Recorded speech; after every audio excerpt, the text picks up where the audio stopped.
اس لیے وقت کی قدر نہیں کرتا. لیکن وقت اس کی قدر ہر ایک کو کرنا ضروری ہے. اور اسی لیے قرآن نے غافلوں میں سے نہ ہونے کے بارے میں فرمایا. اللہ عز و جل ارشاد فرماتا ہے وَاذْكُرْ رَبَّكَ فِي نَفْسِكَ تَضَرُّعًا وَخِيفَةً وَدُونَ الْجَهْرِ مِنَ الْقَوْلِ بِالْغُدُوِّ وَالْآصَالِ وَلَا تَكُن مِّنَ الْغَافِلِينَ.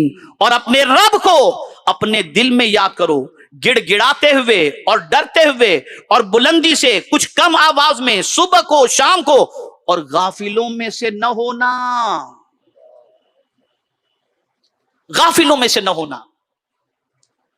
تو غفلت کی چادر اتار کر پھینک دو, غفلت سے باہر نکل آؤ. اس لیے کہ قرآن کہہ رہا ہے وَلَا تَكُن مِّنَ الْغَافِلِينَ, غافلوں میں سے نہ ہو جاؤ. اور یہاں کچھ دوست ہی ایسے ہوتے ہیں جو غافل ہوتے ہیں, اور ان غافل دوستوں کے ساتھ آدمی اپنا ٹائم اسپینڈ کرتا ہے. آؤ تھوڑا کیرم کھیل لیتے ہیں, آؤ تھوڑا یہ کر لیتے ہیں, آؤ تھوڑا یہ کر لیتے ہیں, آؤ تھوڑا یہ کر لیتے ہیں, آؤ تھوڑا یہ کر لیتے ہیں. جائز جتنی تفریحات ہیں اس کے سلسلے میں اسلام نے نہیں روکا, لیکن تضیع اوقات سے اسلام نے روکا ہے, فضول چیزوں سے اسلام نے روکا ہے. اگر کوئی ایسا دوست ہے جس کا دل اللہ کے ذکر سے غافل ہے اور جو تمہیں غفلت کا شکار کر دے, غافل بنا دے, تو کیا دوستی میں اس کی بات ماننی چاہیے؟ قربان جائیے میرے رب کی عظمت پر. ارشاد فرماتا ہے وَلَا تُطِعْ مَنْ أَغْفَلْنَا قَلْبَهُ عَنْ ذِكْرِنَا وَاتَّبَعَ هَوَاهُ وَكَانَ أَمْرُهُ فُرُطًا. قرآن کہتا ہے اور اس کا کہا نہ مانو جس کا دل ہم نے اپنی یاد سے غافل کر دیا اور وہ اپنی خواہش کے پیچھے چلا اور اس کا کام حد سے گزر گیا. ایسے لوگ جو غافل ہوتے ہیں وہ قرآن کے پیچھے نہیں چلتے, وہ شریعت کے پیچھے نہیں چلتے, وہ فائدے کو نہیں دیکھتے, بلکہ خواہش کے پیچھے پیچھے چل کر وہ اپنی زندگی گزارتے ہیں, حد کراس کر جاتے ہیں. قرآن نے کہا ان کی بات قطعی طور پر نہ ماننا.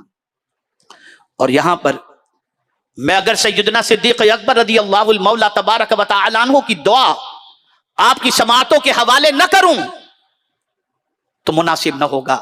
میں نے جب یہ دعا پڑھی تو ان کی سوچ پر قربان ہونے کو جی چاہا, اور اتنی اچھی سوچ ان کی کیوں نہ ہو, وہ تو یار غار مصطفیٰ تھے نا, وہ ثانیہ اثنین ہے نا.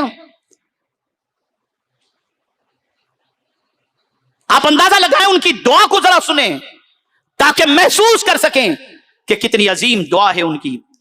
سیدنا صدیق اکبر رضی اللہ تعالیٰ عنہ دعا کرتے تھے اللہم لا تدعنا فی غمرۃ ولا تاخذنا علی غرۃ ولا تجعلنا من الغافلین. اے اللہ ہمیں سختی میں نہ چھوڑ اور ہمیں غفلت کی حالت میں نہ پکڑ اور ہمیں غافلوں میں نہ بنا. یہاں سے یہ بات سمجھ میں آئی کہ جو لوگ غفلت کے شکار ہوتے ہیں وہ اللہ عز و جل کو پسند نہیں, اور مومن کو کبھی بھی غافل نہیں ہونا چاہیے. مجھے یہاں پر ایک بڑی پیاری بات حضرت حسن بصری علیہ رحمت و رضوان کی یاد آتی ہے. کچھ لوگ اپنے کام میں ٹال مٹول کرتے ہیں, ارے یار سدھر جائیں گے نا, 50 کے بعد سدھر جائیں گے, پھر تو کام ہی کیا ہے, 60 کے بعد سدھر جائیں گے. یار ابھی تو جوانی کی زندگی ہے, ابھی کہاں یہ سب ریسٹرکشن اور یہ ساری چیزیں, ایجوکیشن اور یہ اور وہ, ابھی تو انجوائے کی لائف ہے. اور آدمی ٹال مٹول کرتا ہے, اور اسی ٹال مٹول کے اندر میں بعد میں سدھر جاؤں گا, حج کر کے آگے سدھر جاؤں گا, یہ سارا ٹال مٹول. قربان جائیے اس پر حضرت حسن بصری علیہ رحمت و رضوان کے قول کی طرف. حضرت حسن بصری رضی اللہ تعالیٰ عنہ فرماتے ہیں ٹال مٹول سے بچو. غور سے سنیے گا, بڑی پتے کی بات ہے, بڑی پتے کی بات ہے. یہ دل میں بٹھا لو گے تو آج کے بعد ٹال مٹول کی عادت نکل جائے گی. فرماتے ہیں ٹال مٹول سے بچو اس لیے کہ تمہارا تعلق آج سے ہے, کل سے نہیں. اس لیے کہ تمہیں معلوم ہی نہیں ہے کہ کل تم دیکھ سکو گے کہ نہیں دیکھ سکو گے.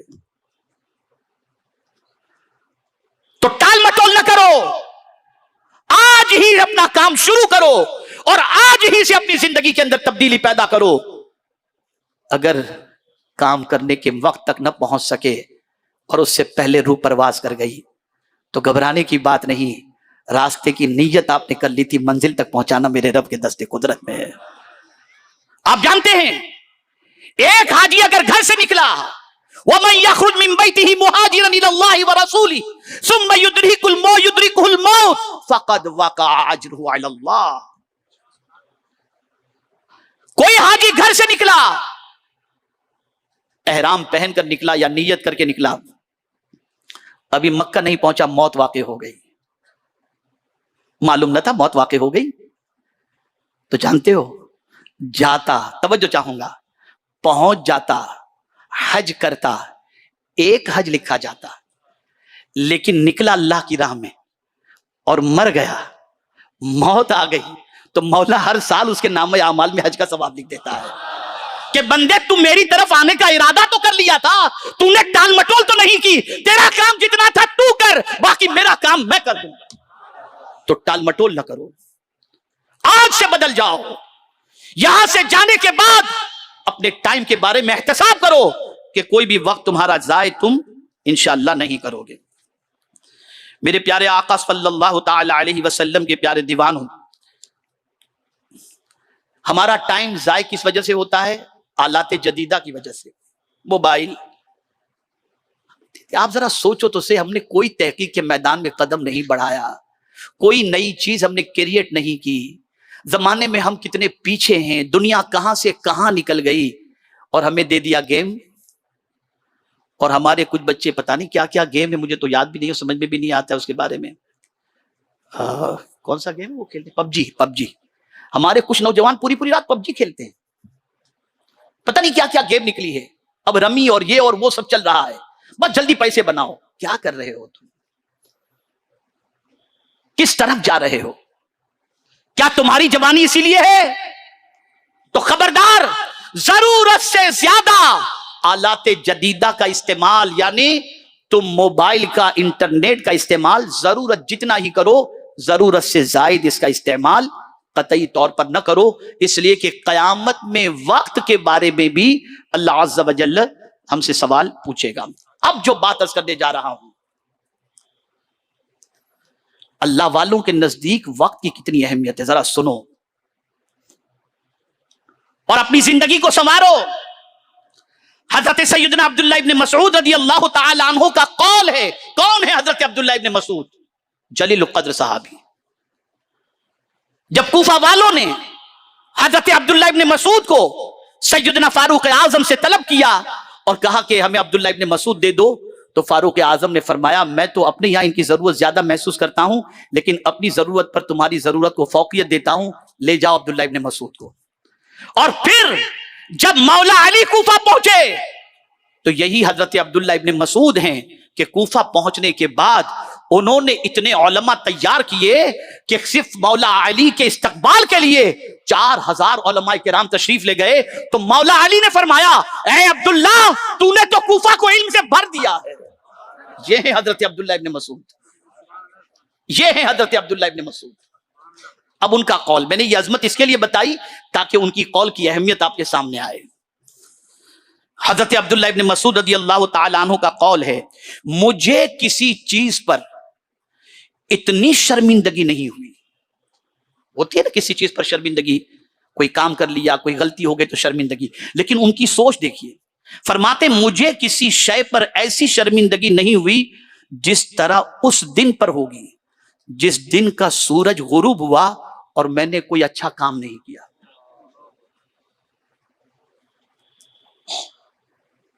یعنی نیا سورج غروب ہو رہا ہے اور اس دن اگر میرے کام کے اندر کوئی اضافہ نہیں ہوا اور میں نے کوئی کام نہیں کیا تو مجھے سب سے زیادہ اس بات پر افسردگی ہوگی اور شرمندگی ہوگی کہ آج کا دن ایسے ہی گزر گیا اور میں نے کوئی کام نہیں کیا۔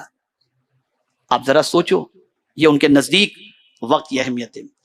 حضرت عمر ابن عبدالعزیز رضی اللہ تعالی عنہ کا قول ہے، رات اور دن تجھ میں عمل کرتے ہیں تو ان میں کام کیا کر۔ میرے پیارے آقا صلی اللہ تعالی علیہ وسلم کے پیارے دیوانوں، بہت تفصیلی موضوع ہے اور اس پر مزید سیر حاصل گفتگو ہو سکتی ہے، لیکن میں اب اس طرف جانے کی بجائے اپنی گفتگو کو سمیٹتے ہوئے تھوڑا سا آپ کو مایوسی سے نکالنے کی کوشش بھی کروں۔ آپ سوچیں گے آج تک تو ہم غفلت کے شکار ہیں. ایک بہت بڑا ہمارے اوپر اعتراض ہے.